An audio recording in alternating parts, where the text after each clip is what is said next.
In a surprising turn of events, the personal shopper involved in the viral saga has returned to social media with a very different tone, choosing accountability over confrontation as she publicly apologized to DJ Zinhle. Rather than defending herself, she acknowledged her mistakes and admitted that her lack of experience played a role in how the situation escalated, explaining that she is still new to the personal shopping industry and is learning valuable lessons the hard way. Sanibona again, that was quick. After that live, ngicela nje bandla ukuxolisa to DJ Zinhle. I just got a call from someone. She, like, I understand better manje about brands and ubuqai of like being a runner and running brands and stuff. Ngiyaxolisa ku-DJ Zinhle and to her brand. Bengakaze ngiminishe ukudicilela phansi noma mhlambe ukumphucisa isinkwa sakhe. I am just a runner. Bengazi lutho since just came in this running business. So manje I have a bit of clarity. Ngiyaxolisa Nkosi yami, ngiyazithoba kuyena.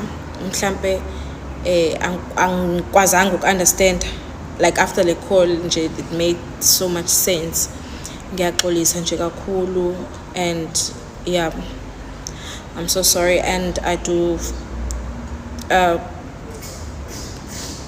ngiyacabanga ukuthi nakuyena she would like take my apology.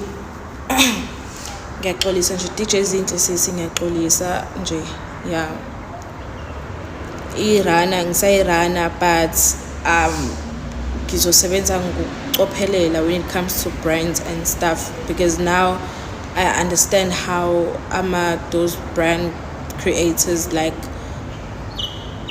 it takes them a lot to build a brand and bade ngithunyiwe to buy and ngiyaxolisa nje kakhulu kuba ignorant futhi. I am so sorry. Ngiyaxolisa nje bandla nje, like deeply sorry. Nje arrogance yokungazi, but now I know better. She clarified that there was never any malicious intent behind her actions, but rather a misunderstanding that spiraled once it reached social media.